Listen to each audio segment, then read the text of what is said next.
Hello kids, आज हम सीखेंगे वेजिटेबल्स के बारे में, यानी कि सब्जियों के नाम। टमाटर, इट्स टोमेटो। पोटैटो, आलू। ब्रिंजल, हिंदी में बैंगन। कॉलीफ्लावर, हिंदी में गोभी। ब्रोकली, हिंदी में भी इसे ब्रोकली कहते हैं। पीस यानी कि मटर। कैरेट यानी कि गाजर।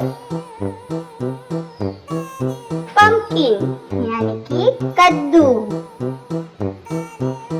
कैप्सिकम यानी कि शिमला मिर्च।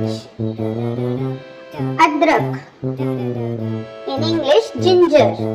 Thanks for watching my videos and subscribe my channel if you like the video. Thank you.